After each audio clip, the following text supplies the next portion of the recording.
Hey guys, I'm Rogan, and this is my rant. We believe in the diversity of thought here on this channel. Yes, I'm back to standing this time and using my little gimbal so we can get a better, landscape view video. So I'll switch off between the formats, whatever I feel like doing. So I want to make a video today. I've been thinking about this topic for a long time, and I've thought about making a video like this for a long time, but I didn't know if I should make the video.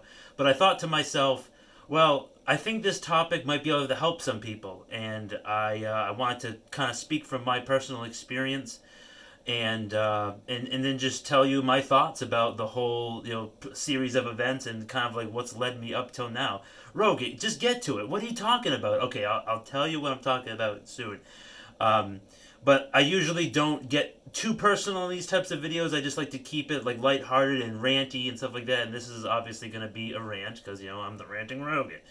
So what I want to talk about today is I've only been in one serious relationship for my adult life. I've done a few things here or there with some other women, but I've never been super selective or whatever. But that's not really the point of this video. It's just something I thought of right now. And some of the music I listen to, is very positive. Some of it's very negative. And a song that I definitely recommend is Butterflies by Between You and Me. They're a very good band. They're signed to Hopeless Records, same label that Neck Deep is signed to, and like All Time Low and Newfound Glory and a lot of other bands and stuff like that. Again, I'm going on a tangent, but I think it's like a really positive song that really gives me hope out there that um, it's kind of like a feel good song. It's not very negative, but when I am ready to kind of venture back out there or get back out there in terms of finding someone or whatever, you know like there's always going to be like I've always looked at the positive in these types of scenarios. So I just wanted to share with you my experience with the one relationship that I had, how it ended and what I did about it. And I just want I think it I like making these types of videos once in a while, like this a little bit more personal stuff. Like, don't worry, next video, next few videos, maybe next 10 videos, it'll be different. It won't be as personal. But I thought by talking about this a little bit, it might actually help some people. And so enough talking about it. Let's really get into it. So I met person A in one of my classes, and we worked on a group project together, and we just we kind of like hit it off.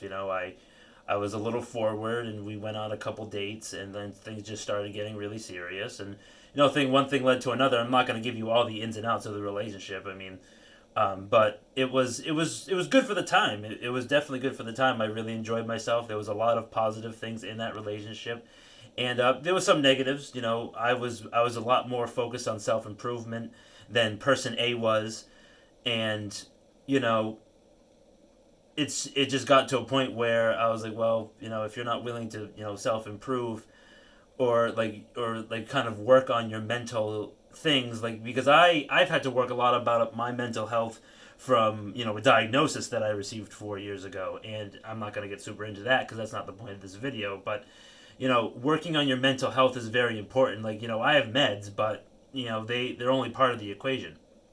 So, working on mental toughness and working on emotional intelligence is very important. And sometimes we may have disturbing thoughts, but we can't act on them.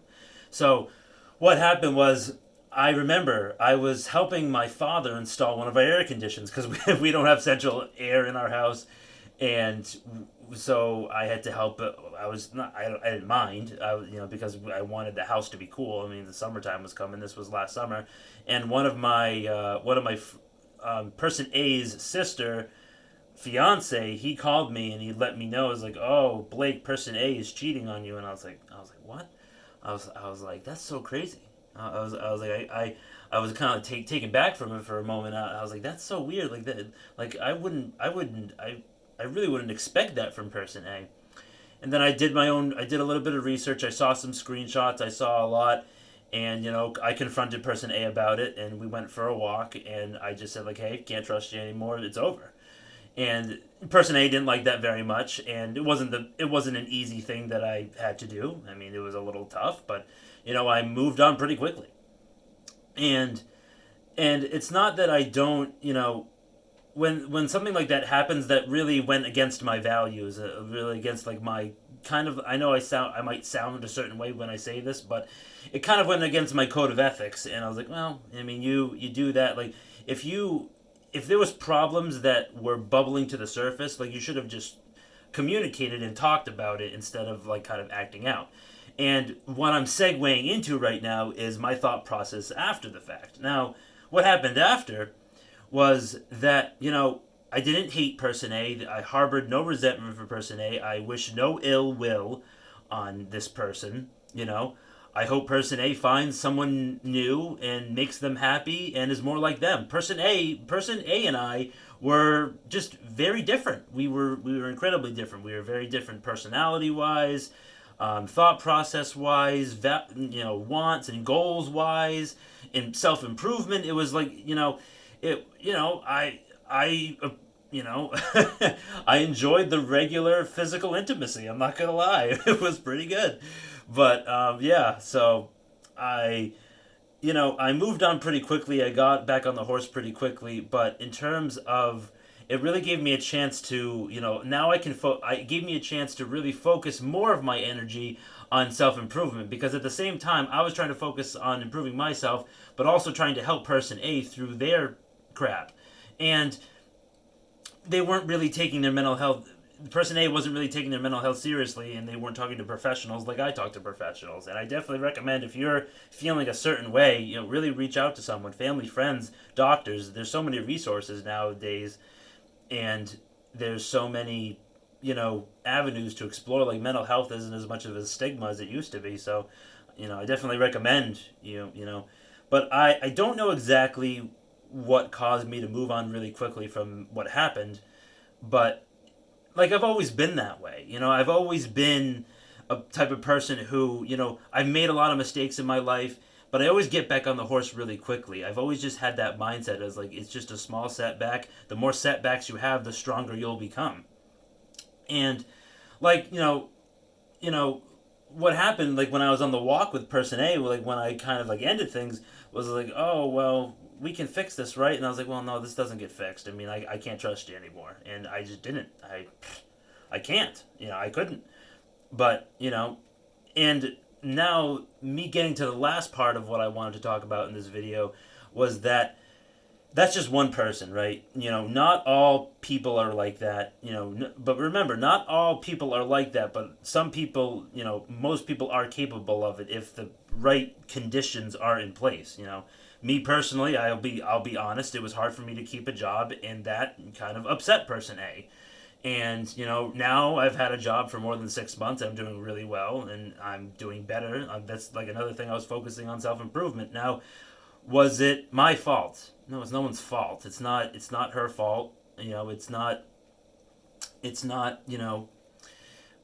It was just, everybody, like, the way I see it is that everybody makes mistakes. It was just a moment of weakness, and it was a big mistake. It was a big fuck up. I mean, and me moving on as quickly as I did was really healthy. And I had plenty of my psychologist, like, my support structure, my family, my friends. Not a lot of people have that, and it's important to develop that type of thing just in case something like this happens.